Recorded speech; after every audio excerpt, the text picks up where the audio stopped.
Yeah, can you see my page? Can you see my screen? Yes. Yeah. Yes, doctor. Yeah, okay. Look at this poem here is maybe the another example I'm going to give you about theme and tone and you know, the idea of which is related to the same question which I talked about, like Annabel Lee, like Astrophil and Stella, or the example by Elizabeth Browning, which is the idea of theme and tone. Again, somebody asked me last time a question saying, oh, what do you mean? Do you mean this is the only? No, I say no. You know, I'm giving you these divisions. These are artificial divisions, because in every poem there is a theme. In every poem there is a tone. In every poem there is musicality. In every poem there is rhythm and rhyme and alliteration and so on. In every poem there is imagery, there are figures of speech. In every poem there is you know, symbol and so on. You understand? So, but the idea here, I divided these just to highlight this point maybe in this poem. But there's no really sharp division and sharp cut between, you know, theme and say this poem is only about theme. No. Every poem has all these things in some way or another. Every poem is, if you like, the same, and they share the same. Here, this, I will give you the last one to highlight the idea of theme and tone, is a poem by our friend William Blake, a great early romantic poet. William Blake, who was originally really an artist, a painter, and you know, he was an excellent painter, and his poetry is very, very strong, and he was the earliest, if you like, of the romantics in English literature. Because in English literature in the 19th century, we have 5 big names of romanticism: William Wordsworth, Coleridge, and John Keats, and Shelley, and Byron. These 5 big names, but really their if you like, father is William Blake. William Blake was really the first big name, the earliest big name in romantic poetry. And here, this poem called London, he's talking about the city of London. I wander through each charted street, near where the charted Thames does flow. A mark in every face I meet, marks of weakness and marks of woe. In every cry of every man, in every infant's cry of fear, in every voice, in every ban, the mind-forged manacles I hear. How the chimney sweepers cry, every blackening church appalls, and the hapless soldier's sigh runs in blood down palace walls. But most through midnight streets I hear how the youthful harlot's curse blasts the newborn infant's tear, and blights and plagues the marriage hearse. So let me put off this AC. It's making noise and I don't like this. Okay. Yeah, was it Abdullah who asked me about scanning the line, how to scan the line? Abdullah, was it Abdullah? It was me, Doctor. Who? I don't see the names now. Faiz Battashi. Faiz. Yeah, Faiz. Yeah. Can you do this one? I don't understand the concept.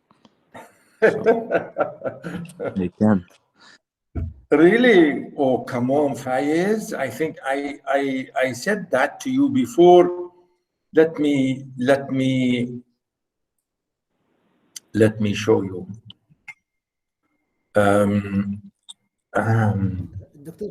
Doctor? Yeah? Yes? I want to ask you if it is iambic tetrameter. This one? Yes. Can you read it and let me see to tell Faiz how to do it? How do you know? Amr want. No, you do it.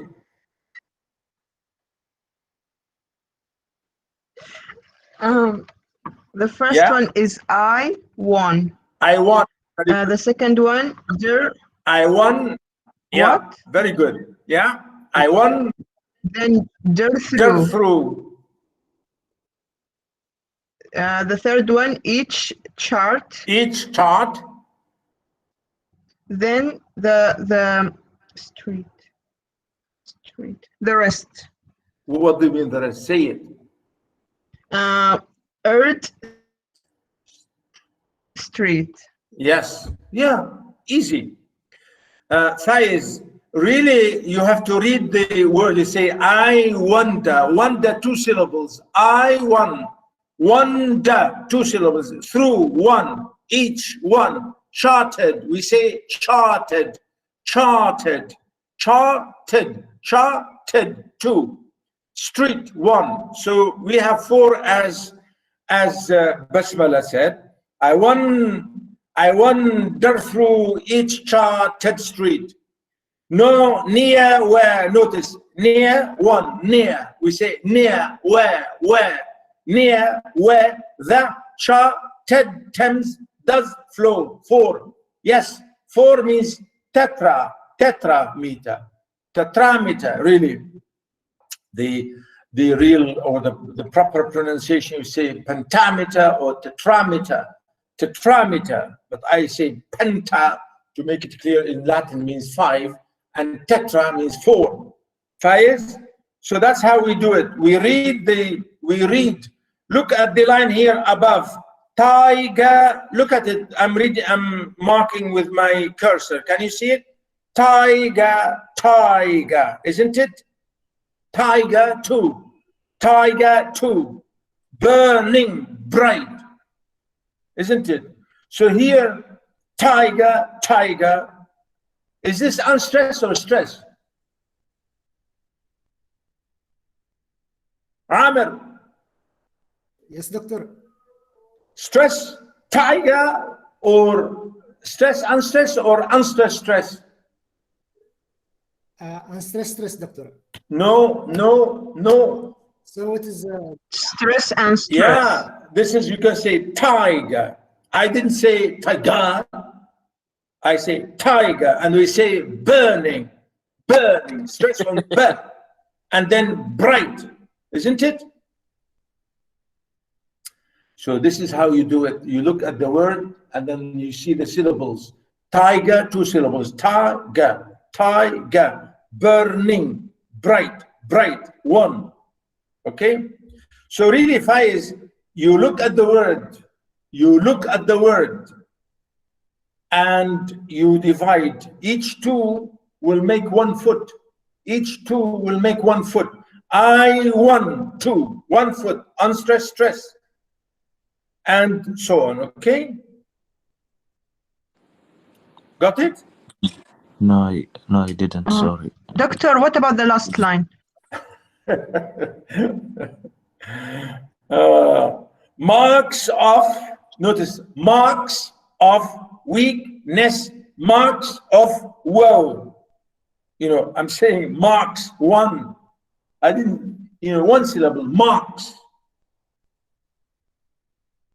I didn't say Marcus or Mark, one sound. Marks of weakness, 2. Again, marks of woe. Of course, here sometimes there is, as you know, there is irregularity. Faiz, I think Faiz, let me show you something. What about the others, doctor?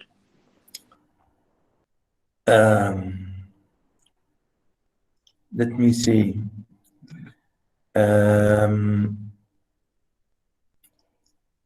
let me let me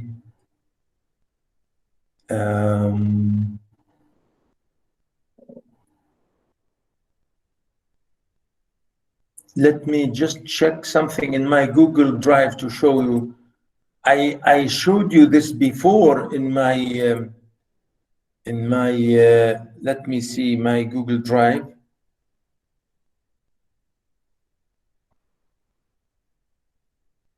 Where is my drive?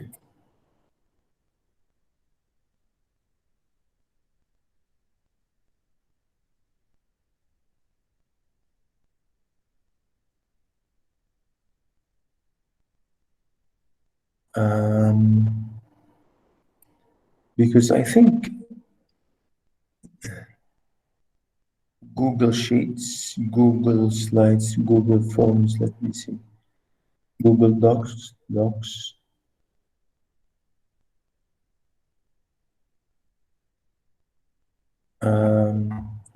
Because I think I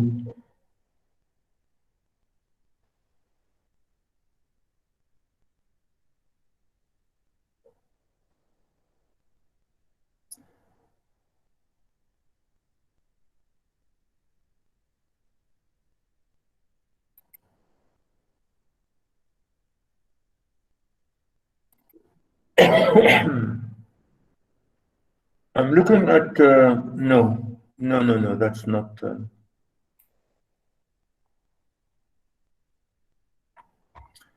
Now let me use my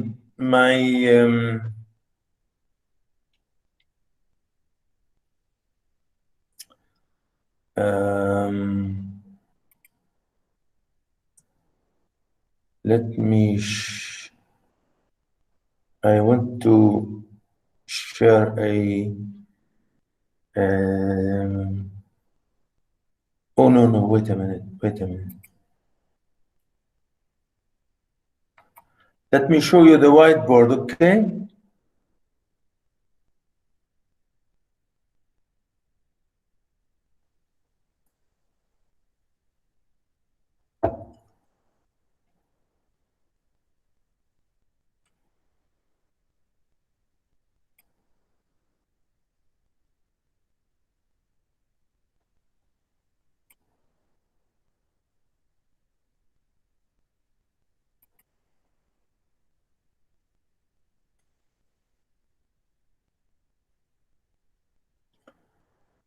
Yeah.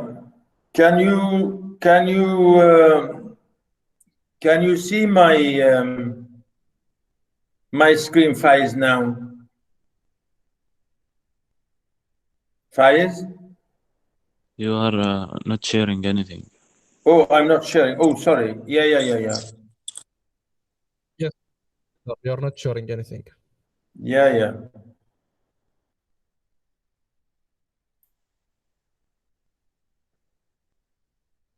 Can you see now?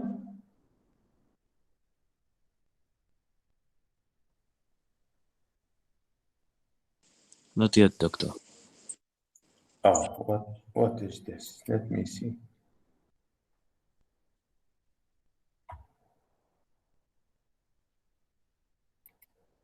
Doctor, are you sharing here or in Jamboard, the link that you sent? Yeah, do you see now? Yes, Yeah, doctor. it's clear now. Yes. Now we can see. Yeah. So this one I did last time when I explained this for the first time with you. You know, you read the line, you look at the line, and then this is how you think of the word and you divide them. This is 1 foot, you know, I put like this, like you means unstressed, and this, you know, straight line means stress. And then I divide between words, like I say here in the poem I have read, or I was reading, like, as I said, you know, tiger, tiger. Of course, this is different. You know, tiger, stress, unstress. But with the other one here, which I said, I wondered, what was it? I wander through each, yeah. Okay, so you can see I, unstressed, one, you know, and then you divide it, and then starts the second one, dug through, unstressed, stress, and then you divide it or separate it with this separator, with this slash. You know, this is how we do it, to mark the difference between each foot. We call this a foot, 1 foot, 1 foot, 1 foot. And together we say feet, you know, because plural of foot. Okay, really, that's very simple. And how you do it, you have to look at the syllable. Yes, yes, now we understand after repetition.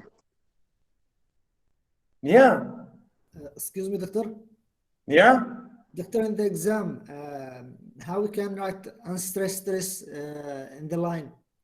How about Just like we're gonna just divide like the syllables, and we're gonna say after it like unstressed stress, and you apply don't for- say anything. You don't just do it like this, like me.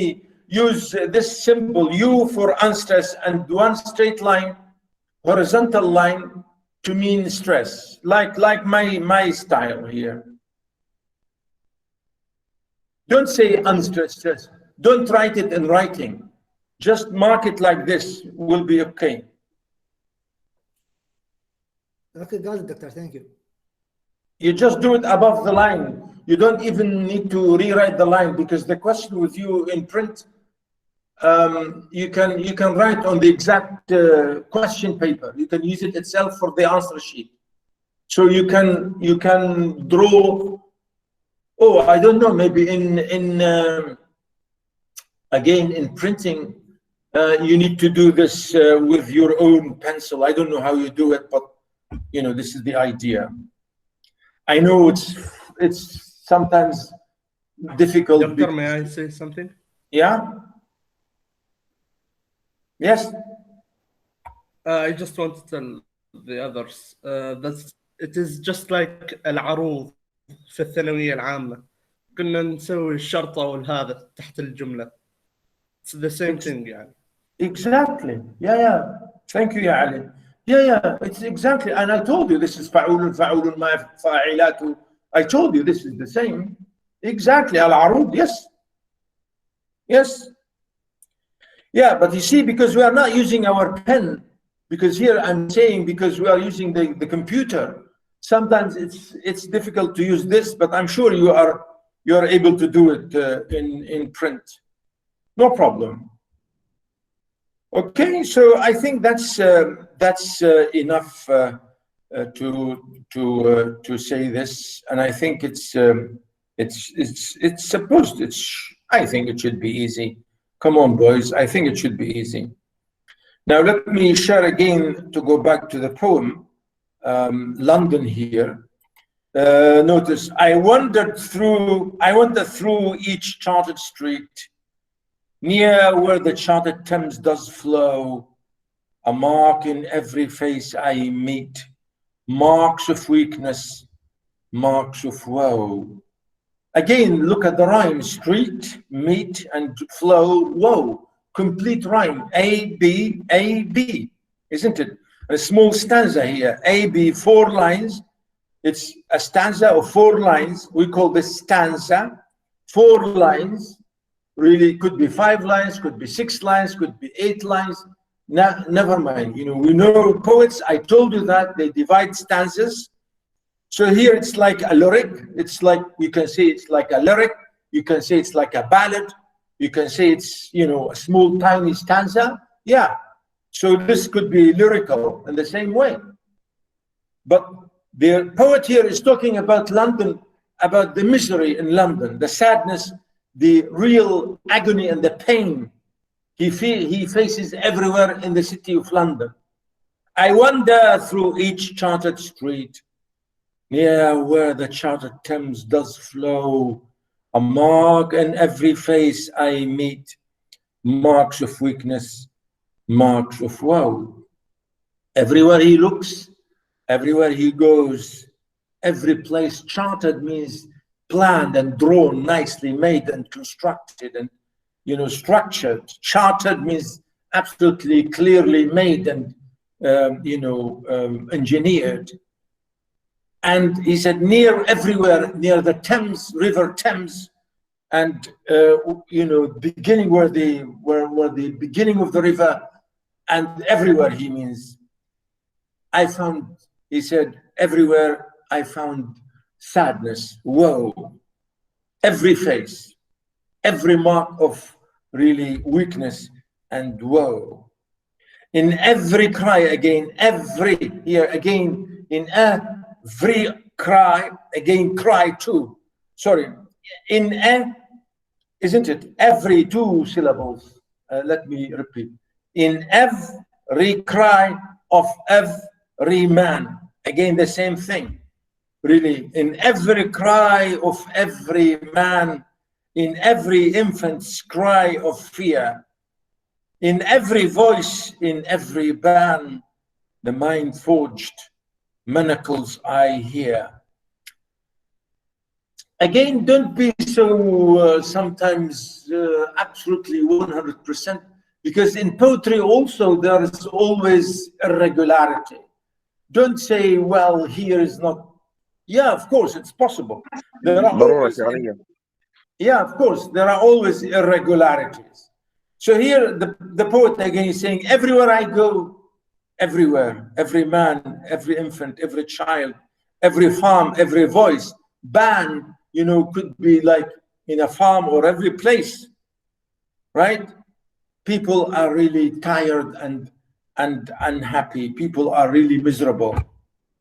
How the chimney sweepers cry, every blackening church appalls, and the hapless soldier's sigh runs in blood down palace walls. Again, he's saying, you chimney sweepers or chimneys and chimney sweepers, because later on I will give you another poem by him called The Chimney Sweeper, because again, it's here, I think, here you can see the chimney sweeper. He wrote, again, this is really a lovely poem, again about childhood and about children, how children were employed as chimney sweepers, as cleaners of chimneys. And here he mentions this. He said, in every place you find children crying because of the pain the work they are doing.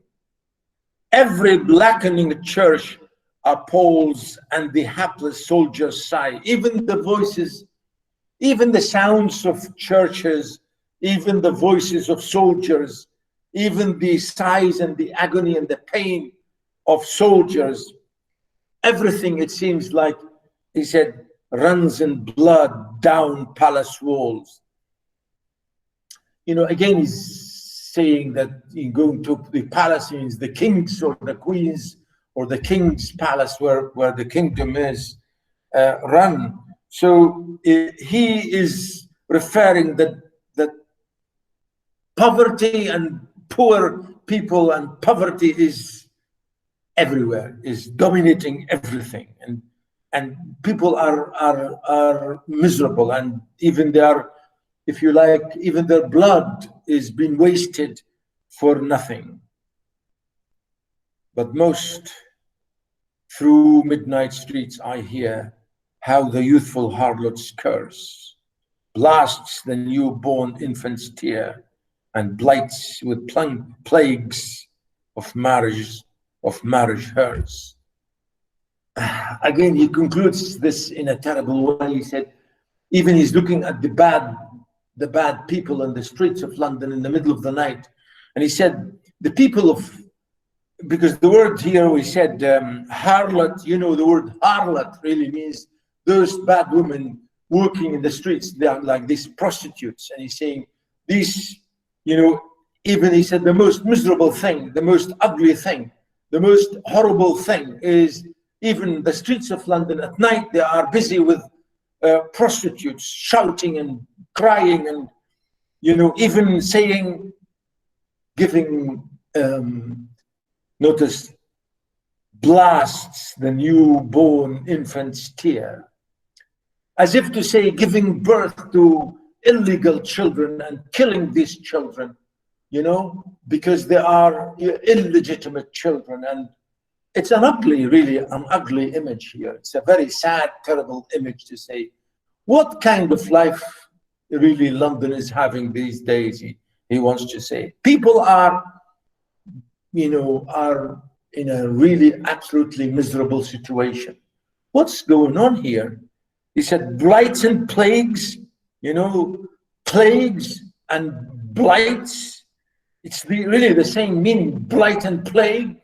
Absolutely terrible disease and horrible, absolute pandemic or, you know, ugly thing going on everywhere. And again he said plagues, the marriage hearse.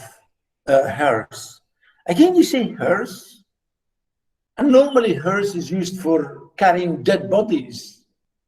Carrying dead bodies, not marriage for married people. You know, marriages, newly young married couples, they take a carriage to enjoy their life, you know, the beginning of their marriage. And, you know, it's a happy moment, the most, supposedly to be the most happy moment. Whereas here, these carriages are used here like hearse, carrying dead bodies. What a terrible thing. So really here, William Blake is giving a very dark picture of London. London is miserable here. So I'm saying here the tone, as you can see, and the theme is absolutely strong and clear here. Of course, as you can see, there are all the other images which you can find everywhere in the poem. And I think that's what I want to highlight here today with you, boys and girls. I'll move on to the next section, which is really musicality, again, to the main idea which I began my, or the question which was asked by one of your friends here about musicality and about rhythm and rhyme and so on. So today, again, I'll give you another really good example of that. As I told you, all poetry, modern, old, rhyme or unrhyme, all of it, whether even modern, even the poem I told you about the plum. Remember when they said, Mom, I eat the fruit in the fridge. Remember the first poem? The way you read it, it becomes poetry. It has to be more musical to become poetry. Otherwise, it's not poetry. So no way we can forget the question of rhythm and rhyme and alliteration and so on. Today, I'll give you an example really by a great man called Alexander Poe. Sorry, not Alexander. Edgar Allan Poe. Edgar Allan Poe is a great American, absolutely a great American poet who, remember we read his poem Annabel Lee, and today I'll give you another stronger, absolutely stronger poem called The Raven. The Raven, which is in Arabic Al-Ghurab, and I'm sure you've heard of the name maybe in Arabic. It's a great poem, really. Look at I'll read with you today just few stanzas to highlight this idea of musicality, and as I said, the tempo and the beating and the beat, if you like, and this drumming, da-dum, da-dum, da-dum, you know, really there is this da-dum thing here. Notice, The Raven. Once upon a midnight dreary, while I wandered weak and weary, over many a quaint and curious volume of forgotten lore, while I nodded nearly napping, suddenly there came a tapping, as of someone gently rapping at my chamber door. It's some visitor, I muttered, tapping at my chamber door. Only this and nothing more.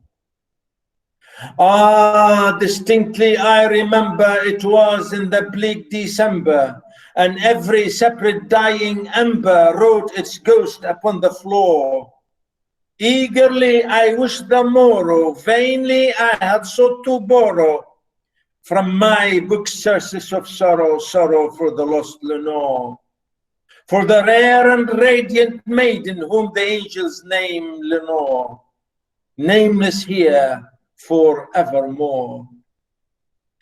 And the silken, sad and certain rustling of each purple curtain filled me with fantastic terrors never felt before, so that now to still the beating of my heart I stood repeating, it's some visitor entreating entrance at my chamber door, some late visitor entreating entrance at my chamber door. This it is, and nothing more. Presently my soul grew stronger, hesitating then no longer. Sir, said I, or madam, truly your forgiveness I implore. But the fact is I was napping, and so gently you came rapping, and so faintly you came tapping at my chamber door, that I scarce was sure I heard you. Here I opened wide the door, darkness there and nothing more. Deep into that darkness peering, long I stood there wondering, fearing, doubting, dreaming dreams no mortal ever dared to dream before. But the silence was unbroken, and the darkness gave no token, and the only word there spoken was the whispered word, Lenore. This I whispered, and an echo murmured back the word, Lenore. Merely this and nothing more. Wow, what do you think? Wow. The musicality is something else. Strong, very strong, I should say. من عالم ثاني. Like it. Very beautiful. Yeah, did you see? I, as you know, maybe I acted a little bit. You know, sometimes I try to act the situation. Have you noticed that? Yes, Yep. yeah, and Yes, you doctor. increase Like the driving beauty in song. it. Yeah, do you think Yes. I'm a good actor here? Yes, and you Of might course, be a good you trouble. increase the beauty. Of course, Sir. Doctor. Yeah, wonderful. Yeah, really, the Raven. Clapping, I'm clapping for you. I'm clapping. No. Wait a minute. The Raven is music. Really, notice again the alliteration and the assonance and the consonants. Once upon midnight dreary, while I wandered weak and weary. Notice, wandered weak and weary, alliteration, isn't it? Once upon midnight dreary, while I wandered weak and weary. You know, and again, dreary, weary, isn't it? Dreary, weary. And again, we say napping, tapping, drapping, right? And the repetition here. Over many a quaint and curious volume of forgotten lore. Again, quaint, qua. Again, while I nodded, nearly napping, na, nearly na, nodded, nearly napping. Again, na, and then napping, and then tapping. And again, you say, as if someone gently rapping at my chamber door. You know, again, this, why repetition? Why the repetition, isn't it? It's some visitor, I muttered, tapping at my chamber door. Only this and nothing more. Look at the refrain here, the refrain, nothing more. This is repeated. You know, the poem is so long. Actually, I kept only a few lines for you, because the poem is much longer than this. And I kept only this for you because I thought you would be angry with me. So this is... No, doctor. It's a long poem, but really... No, doctor, you can continue, please. Please, doctor. What? Continue the lines, the remaining lines. To read the whole thing? Yes. Yeah, okay. And when you act, you I'm lost of words. Okay. No, I'm just saying here, really, the poet is reading it. It should be read the way I read it, because it's, you know, there is dancing there. There is music here.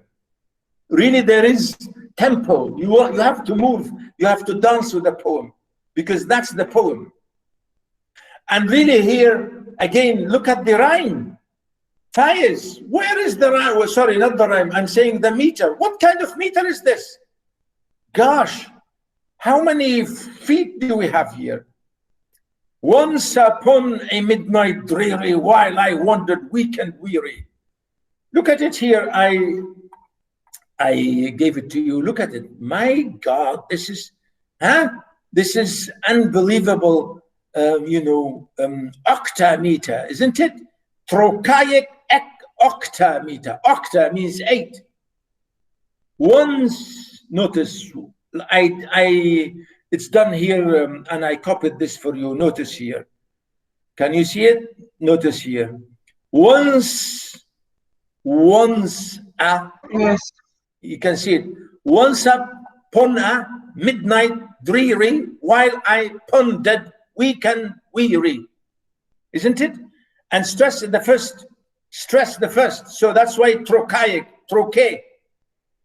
Once upon a. Again, you say, you can see it. The stress, the first. Once we say, once upon. Notice here, on a midnight, dreary, while I pondered, weak and weary, isn't it? So 8. I promise I will not bring this for you in the exam, because I know. Doctor, please, it's so difficult. Yeah, I'm not going to do this, but it's clear. Notice here, over, we say over. We don't say over. We say over. And we say many. We don't say many. Isn't it? Over many, acquaint. Again, notice here, acquaint. And again, uncurious volume of forgotten. Sorry, notice here, forgotten law. Really, it's simple. When you look at it, you can see here the divisions.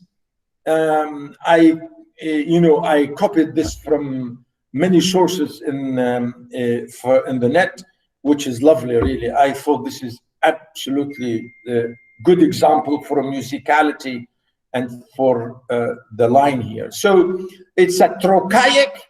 We say the troche, which is stress, unstress, stress, unstress, stress and stress. So each here you can see about the whole thing. And I say here, I say the raven, as you can see, the poet's use of language, alliteration, internal rhymes, archaic vocabulary is distinctive, for this question of musicality. As I said, internal rhyme, that's what I say, internal rhyme, when I say napping and tapping. Again, dreary and weary. These are the internal, means in one line. Dreary, weary, the same line. Again, we say napping, tapping. Again, rapping and rapping, the same thing. You say, this is what we call internal rhyme. And we say alliteration, we say wa, or qua, and then na. This repetition of the first sound. We call this alliteration. Okay? So really, this poem is absolutely lovely example of rhythm, alliteration, and as I said, internal rhyme or rhythm or tempo, and so on. Okay? So the story here, again, the meaning really is quite interesting, because there is a lovely a Lebanese singer called Tony Hanna and Milham Barakat, I think. both of them, this Malham Barakat died recently, but Tony Hanna is still alive. And they sang a song which is exactly the same story here. Here, our friend Edgar Allan Poe is sad for the death of his wife, called Lenore. And he was sitting at home at night, in the middle of the night, sitting and thinking of his dead wife. You know, it's a shame, really, that Edgar Allan Poe, it's really amazing and very sad that he died young, and he lived miserable life, and he had a horrible life, and he wrote most of his stuff is really, as I mentioned to you last time, I think last time, those of you who had with me Introduction to Literature 1, we had this story about the Telltale Heart, and it's about this, you know, all this miserable, sad, crazy, oversensitive things. You know, like when we said Annabel Lee, the loss. Here he's talking about Lenore, and he lost his wife, and he thought that somebody knocked at his door, and he thought that somebody is rapping and chapping at my door, and he thought, who's this? And he thought it's Lenore. Once upon a midnight dreary, while I pondered weak and weary. He said, you know, as if to say, في ليلة من الليالي, huh? And I was listening, and I was in the middle of the night, quiet, tired, weak, and terrible. Dreary means miserable. Pondered means nearly thinking, and drowsy, and napping, and nearly sleeping. And I was tired. And I was looking at a book. I was looking over a book, over many a quaint and curious volume of forgotten lore. I was reading a very old book, a forgotten book. Forgotten lore means forgotten knowledge, forgotten information. A dead old book I was reading because I was miserable and, you know, on my own. Huh? While I nodded, nearly napping. You know, to nod, you know, like you're drowsy and you nod like that, nearly napping. Suddenly there came a tapping. You know, somebody, as if, you know, somebody is tapping at my door, as of someone gently rapping. Means nearly as if there's someone, like, you know, in a very gentle way, like scratching his hand, or not exactly knocking, but just gently, you know, little rapping, tapping. You can see, notice here, gently rapping at my chamber door. And notice the repetition. He is repeating.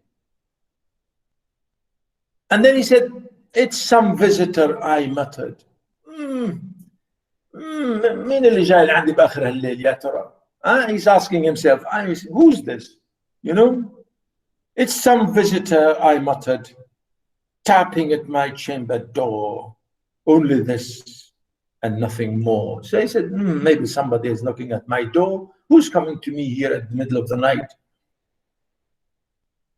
Only this. I said, maybe this is the only thing. Who's coming to me? Distinctly, I remember it was in the bleak December. Again, remember December. Again, notice the internal rhyme. Said, it's in the middle of December, you know, very, very cold. And each separate dying ember, again, notice ember, December. Again, notice the three, ember, isn't it? Wrote its ghost upon the floor. Okay? Eagerly I wished the morrow. So he said, distinctly I remember that it's only December. It's the middle of the night, very cold. And here each separate dying ember, he has his fire in his own stove, if you like, or like a fireplace. And he's warming himself with and he said, the fire in my fire is dying. So each little ember, you know, this small pieces of, if you like, the coal fire, it's like, they are dying, as if to say, each one of those like ghosts around me. ghosts upon the floor, each eagerly I wish the morrow. I wish that the morning will come. I feel that I want to pass the time. Vainly I had sought to borrow. And then, in a vain way, I mean, I was trying and trying and trying, in a hopeless situation to maybe pass the time, to borrow from my book, Sources of Sorrow. I wanted to read books and books and books and read to forget my sorrow, to forget my terrible, absolute, to end this sorrow. Sorrow for what? Sorrow for the lost Lenore, for the rare and radiant maiden whom the angels name Lenore. Rare and radiant. Again, notice rare, rare, rare. Again, he's doing it again deliberately. Maiden angels, maiden, like these seraphs or like goddesses who named Lenore. Her name was Lenore, and the name was given by angels, by gods. Nameless here forevermore. Nobody knows her here except me. And her name is Lenore,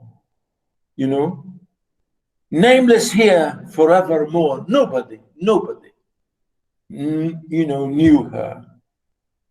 And he goes on. And a silken, sad, and certain rustling. Again, the sad, silken, sad, uncertain rustling of each purple curtain.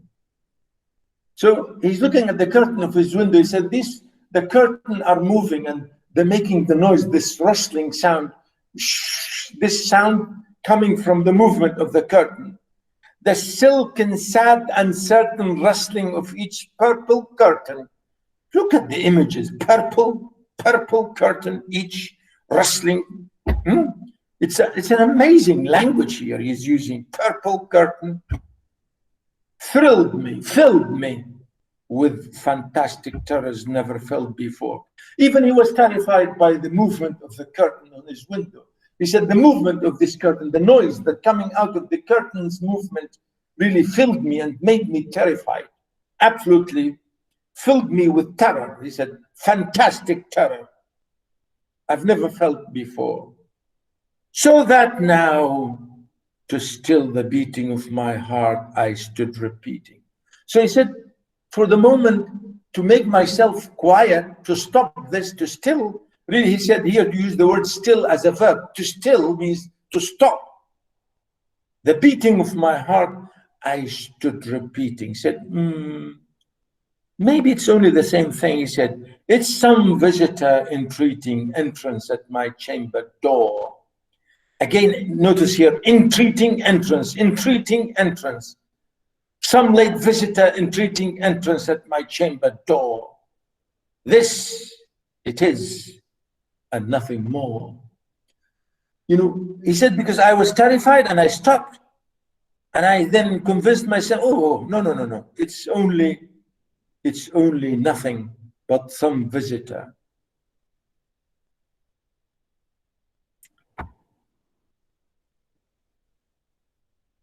Wait for me for a little bit, okay? I'm looking for something I want to show you.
Okay, I want to. Can you hear any of the music I was playing? I don't think so. No, no. No, Yeah. Doctor. Just let me show you this. Okay.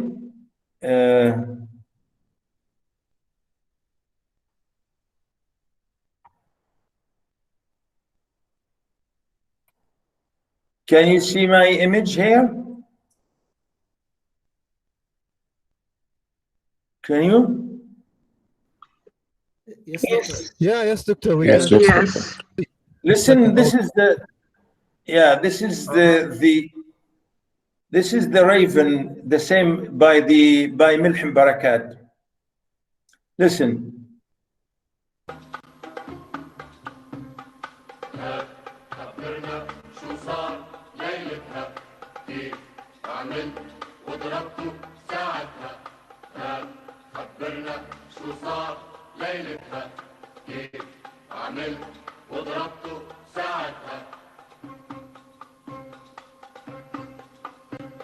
بالليل بالليل بالليل من غاب ليلة هالقمر والعتم غطى الكاين ونام البشر يا بشر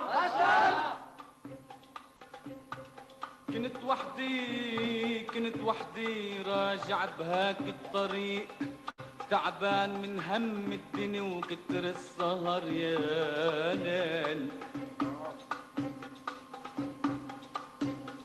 10 11 12 مدت الساعة بالليل وأنا وحدي وفجأة دق الباب وبعدني عم حط راسي على مخدي وصرت أقول لحالي مينو بهالليل اللي قصدني ورجعت دق الباب قلت لازم أعرف مين يلا حقني وفتحت الباب بسرعة وضربته ضربة جيدو وخليته يوقع على الأرض فردو يل كان بإيده ربطته بالحبل وطعميته قتلي ربطته بالحبل وطعميته قتلي ولميت الجيران عصا. Yeah. He has a lovely voice, doctor. Yeah. What year was this? This is taken, I'm sure. Well, I'm not sure really, I should say. I'm not sure. Really, I feel this is taken from the Raven. Exactly. Okay. So really, the poem, this is Milham Barakat, and also Tony Hanna, I think, did an excellent example of that in the same way. Let me go back and share the poem with you here. Let me continue. Okay. It's funny to see this. Really, the poem, as I said, is fantastic in its where is it? By the way, doctor, there is so many songs about this poem, like different versions: rap music, rock music, plays. Yeah. They Yeah. love this song. Yeah, that's true. Mhm. That's true. But I mean, I noticed it's exactly what he said. Of course, here he didn't say 10 11 12. He didn't say 10 11 12. Here, you know, he said midnight. Really, of course, it's something about midnight. And really, it's an amazing the way this you know, group made it. It's a very old one by Milham Barakat when he was really still young. Anyway, here you can see you know, the real beauty of the language, as I said. Presently, let me go back and read. Presently, my soul grew stronger, hesitating no longer. Sir, said I, or madam, truly your forgiveness I implore. But the fact is, I was napping, and so gently you came rapping, and so faintly you came tapping at my chamber door. That I scarce was sure I heard you. Here I opened the door. I opened wide the door. darkness here and nothing more. Again, he said, he wanted to be strong and open the door to see who's there. And then he said, I grew stronger, and then I was hesitating no longer. Again, notice the internal rhyme. So I was decided, and they opened the door, and I said, sir, or maybe madam, I forgive, please forgive me. For truly your forgiveness I implore. I beg you, please forgive me. But the fact is, I was napping, and so gently you came rapping. So as if he's talking to the darkness. He opened the door, and there was nothing, and he was speaking. I was napping. I say, sorry, I was really sleeping, and I was napping, and I didn't recognize. And you were gently, you came, you were knocking at my door a little bit, rapping. And so faintly you came tapping. When you tap like this, small in the way you touch the door, not like that, just like that. This is what's called maybe a little tap. Tapping in my chamber door that I scarcely was, I heard you. Maybe that's what I think. That's what I heard. Here I opened wide the door. Darkness there and nothing more. Like, stabbing the darkness, when you don't know, there's nothing. Deep into the darkness peering, long I stood there wondering, fearing. Again, he said, who's there? So he looked out, but there was nobody, nothing, only darkness. Stood I, notice, long I stood there wondering, fearing. I was, Ya Allah, min had, who's this? And then, again, he was frightened, fearing, doubting, dreaming, dreams no mortal ever dared to dream before. Again, for the dreaming dreams and dare to dream. So I started to think and doubt and dream, or dreams nobody ever dreamed before me. Who's this? What's this? But the silence was unbroken. There was nothing, absolute silence. And the darkness gave no token, nothing, absolutely no sign shown to me. But the only word there spoken was the name, was the whispered word, Lenore. Oh, huh? So maybe he heard only the name, Lenore. This I whispered. So he spoke it, and the echo came back to him. So he said, is it you, Lenore? This I whispered, and an echo murmured back the word, Lenore. Merely this and nothing more. So really there's nothing, complete, absolute dead silence. And then I opened the door, and then I said, is it you, Lenore? And then the name came back to me, the echo came back, Lenore. Nothing. Back into that chamber turning, all my soul within me burning. Soon I heard again a tapping somewhat louder than before. Surely, said I, surely that is something at my window lattice. La ilaha illallah. So what's this? Who's knocking at my door again? Saying, back into the chamber turning. I went back to my room. I shut the door and came back. But then he said, again, all my soul within me burning. He wanted to know, what's this? What is this coming at me? Soon I heard again a tapping, somewhat louder than before. Surely, said I, surely that is something at my window lattice. Lattice, the door, you have a large space in the outside side of the window. So he said, somebody maybe at the window, touching or knocking at my window. Let me see then what threat is, and this mystery explore. Said, let me see this window. Who's threatening me from the window? If it's not from the door, it's the window. Let me see. Let my heart be still a moment and this mystery explore. Let me discover this and quiet my heart. It's the wind and nothing more. Oh, maybe it's only the wind, really nothing more.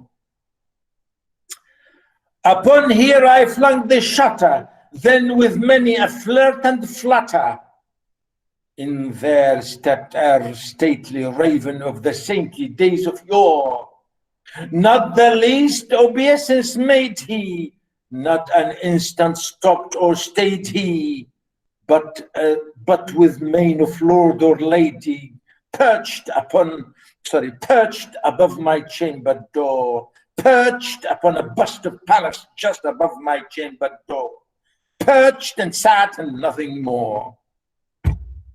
Oh, again, you know, he's saying, then I opened the door. Shutter means the outside, because in some places, I don't know, I didn't see it here in maybe in old houses, you have two windows, double windows, glass inside and the wood outside. So he opened the shutter, the outside. Open here I flung the shutter, then with many a flirt and flutter, means I was like, you know, terrified, or like this. Again, notice fa, again flung the shutter and flutter again, and fa, the alliteration and the internal rhyme, flutter and shutter. In there stepped a stately raven, again saintly stepped. Again, a big raven. Stately means very, really big, and it seems to be unbelievably strong. Seems look like a you know, giant thing. Again, raven of the saintly days of yore, as if from very old sort of you know, big days. Not the least obeisance made he. He didn't bow or he didn't show any courtesy to me. Not an instant stopped or stayed he, but with mane of lord or lady perched above my chamber door. But the way that raven sat on my door, perched means absolutely sat with his mane. Again, you look at the mane, which is the backside of the horse or the cock or the, you know, or birds, like, you know, they have this backside of their heads or their neck. It's called mane, right? And here you can see him, I say meanor means the air or the demeanor. He looks like a massive sort of, you know, perched, again, say like a lord or like a lady, perched above my chamber door, sat there on the top of my door. Again, repeated, perched upon a bust of Pallas. Again, in the classical mythology, or like Athena, Pallas, just above my chamber door, perched. Notice how many times he repeated perched, perched, perched, and sat, and nothing more. So that raven sat there and said nothing. Then this bird beguiling my sad fancy into smiling. Then this ebony bird, again notice, ebony bird beguiling my sad fancy into smiling. Beguiling, smiling, again internal rhyme. By the grave and stern decorum of the countenance it wore, though thy crest be shorn and shaven, thou, I said, art sure no craven, ghastly, grim, and ancient raven wandering from the nighty shore. Tell me what thy lordly name is on the night's Plutonian shore. Quoth the raven, nevermore. So now the raven speaks, and he said, nevermore. Of course, as I said, I cut this here because it's a long poem. Really, it's an amazing, absolutely lovely poem of musicality. And I think that's it. Please, boys and girls, read this. Look at my comments here and the musicality and the ideas I gave you here, brief note about that. Please read this because it's really important to see what I'm saying here, what I said. Okay, Sure. that's it. Sure. Inshallah. That's it for today, boys and girls. And I think I hope that you have enjoyed what I did today. Okay. Of course, Yeah, we enjoyed it, Mister. Of course. Okay. Any question? Anything? Doctor, I have a question. Yes, Amfal. When we paraphrase a poem, should we write it in from the speaker's point of view? No, it's the way you analyze it. Use your own voice, no problem. You say the speaker said, the speaker believes, the poet says, the poet believes, etc. You just say that. The poet means this and he wants to say this and he argues this. Like when I say Edgar Allan Poe wants to say this and so on. Okay? All right. Okay, Use your own style, your own language. What is the test format? How to show? As I said, As a reminder. yeah. Okay, I will answer this. As I told you, I will give you definitions from that booklet that we had the introduction at the beginning. I will give you 3 or 4 items to define. Okay, 4 items to define, and then I will give you quotations, sections of poems to explain and identify, and to write at least for each one a little paragraph. Okay, and when I say identify and explain the following poetry quotations, by saying name the poet and the poem and the significance. So you have to give me a paragraph on each quote. So I gave you 3 quotations. And then I gave you an unseen poem. Unseen poem. You have not seen this poem. I did not explain it in class. Something new to you, maybe. But I'm sure. Yeah. I'm sorry, but can you repeat from the beginning? I'm sorry. To say again the questions you mean from the beginning? Yes, Yeah. I'm sorry. I wasn't paying attention. Yeah, okay. So I'm saying question 1, I say define with some detail the following terms. And I say don't write more than 4 lines each. So I give you 4 definitions, 4 marks, 1 mark for each. And these definitions from the terminologies that we got about poetry terminologies. Okay, you give me your own explanation of this briefly. I say don't write more than 4 lines for each one. As I said, they are there in front of you, and you have to explain them in your own way a little bit. Now, question 2, I gave you 3 poetry quotations from the poems we have studied. You have to tell me that this poem is quoted from. You have to say this quotation or this section, this poem, this section of poetry is quoted from the poem by John Donne, by Christopher Marlowe, etc., and the poem is titled this, and then you say this section of poetry is or means this and this and this and that. This section of poetry explains the idea of this. The poet wants to say here this, etc. Okay? And in paraphrasing, the last section, I say paraphrase the following poem with some analysis. So you have to paraphrase the poem, to look at it. What do I mean by paraphrase? To rephrase it in your own styles with a little bit of explanation. To paraphrase means to rephrase, to rewrite it in your own way. Okay? But you have to give more, to give a bit more analysis. And then you give, I ask you to say, give me 2 figures of speech. You say a metaphor, personification, simile, etc. Or I say again, scan the first 2 lines. So the first 2 lines, I gave you the first 2 lines. I want you to scan both lines, 2 lines. And I say, name the meter. Name the meter. So you have to say it's iambic, for example, pentameter or tetrameter or pentameter. Okay.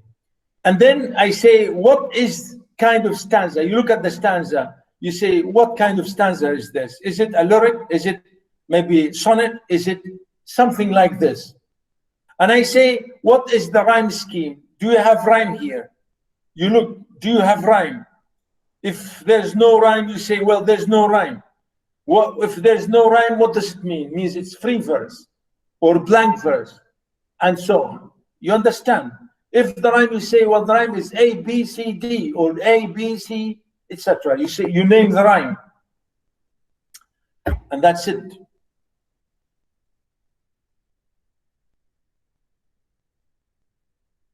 Okay? The most important thing, my boys and girls, the most important thing is your language and style. Those people who write in excellent English, they will get excellent marks with me. You understand? I don't like people to make mistakes and to make horrible errors in spelling or in grammar or in structure. Sentences begin with capital letters and they finish with full stops. Pay attention to structure, to sentences, to paragraphing, to your style. Look for your sentences. Do you have a subject? Do you have a verb? Is your sentence finished? Is it complete? You understand? Yes. Yes, doctor. Yes, doctor. Yeah, very good. And that's it. So, doctor, about the quotation, we should link it to the author's life, like what he mean by that and what No, she no, meant. no, no. Don't say anything about his life. Don't say anything about the life. I don't care about his life. You just say, well, this is a quotation from Christopher Marlowe, the Elizabethan poet, or this quotation from William Blake, the romantic writer. Just that.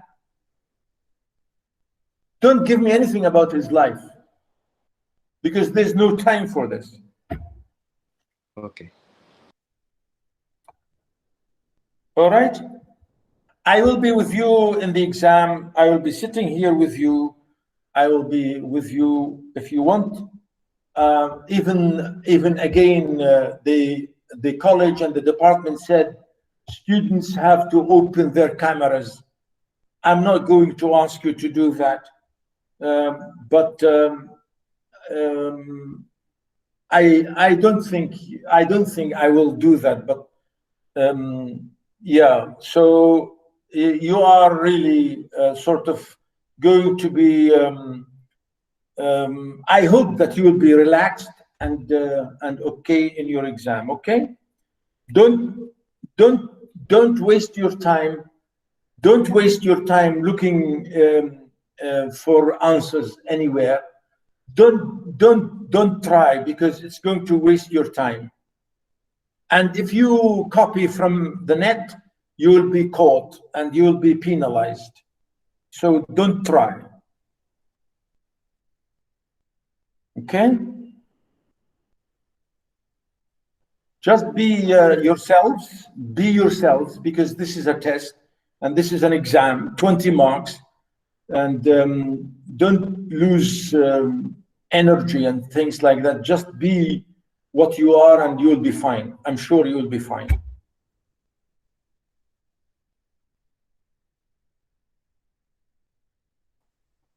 Okay?